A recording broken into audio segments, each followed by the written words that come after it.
Kaibigan, wala ka bang ginagawa? Tara, samahan mo ulit akong mag-deliver ng galunggong Shanghai dito po ulit sa HST Phase 2. Nagpa-deliver nga po pala ulit si Ma'am Rosalie Baswell ng 25 packs ng galunggong Shanghai. Alas 5 ng hapon nga po pala, umalis na ako ng bahay. Kailangan po kasi bago mag alas 5:30, nandun na po ako sa company. Eksakto nga lang po pala yung dating ko, mabuti na lang po at hindi masyadong traffic. Nakisuyo nga lang po pala ako sa gwardiya dito na baka po pwedeng makitawag kay Ma'am Rosalie Baswell. Maya-maya nga po, dumating na silang dalawa para i-receive po yung mga order nila. Maraming salamat nga po pala Ma'am Rosalie sa pag-order niyo ulit sa akin. Shoutout nga din po pala sa isang kaibigan natin dito na gwardiya sa HST. Ay, shoutout pala dyan sa mga taga Borland. You know. Sige pre, maraming salamat nga rin po pala dito kay Ma'am Imelda Aranyas Nadlang na umorder din po sa akin ng 15 packs ng galunggong Shanghai. Dito na nga lang po pala kami sa may Pure Gold Tansa nag-meet up. Ito. Sige po. Sige po, salamat po ma'am. Maraming salamat nga po pala Ma'am Imelda sa pagbili nyo ng aming galunggong Shanghai. Maraming salamat nga rin po pala sa mga bumili ng galunggong Shanghai sa akin kanina. Sa pagkakataong ito nga po, hindi na po ako pumesto sa harap ng STI. Sa tabi na nga po pala ako ng Angel's Burger. Kaharap po ng covered court ng Tejero. Ito nga po palang si Madam, may 10 packs po yung in-order sa akin ngayon. Ipapamigay niya nga po pala ito sa mga kamag-anak niya. God bless po sa inyo, Madam. Thank you po sa pagbili.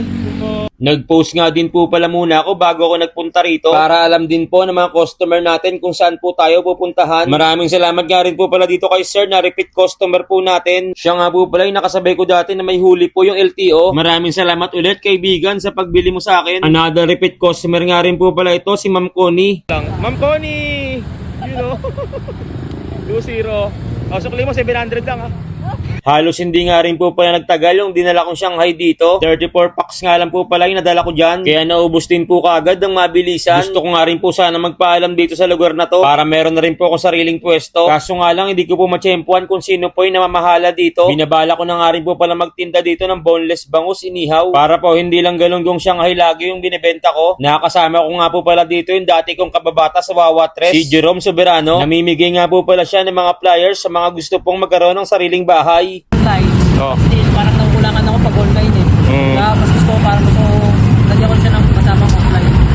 Tama yan, tama oo. Yung flyers.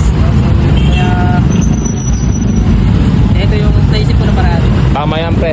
Mag-PM lang po kayo sa kanya at ito nga po pala yung mga flyers na pinamimigay niya. Hanggang dito na lang pala ulit yung ating kwentuhan ngayon kaibigan. Maraming salamat nga po at sinamahan niyo ako sa aking pagtitinda. At maraming salamat din po sa mga tao na nag-like at nag-share po ng mga content ko. Thank you din po sa mga bumili po ng galunggong Shanghai sa akin ngayong araw. God bless po sa inyong lahat. At kung nagustuhan nyo nga rin po pala yung ating video ngayon, baka naman po pwede makahingi po ulit ng isang like and share sa inyo. Malaking tulong na po yan para sa gaya kong vendor dito sa EPSA. Ngayong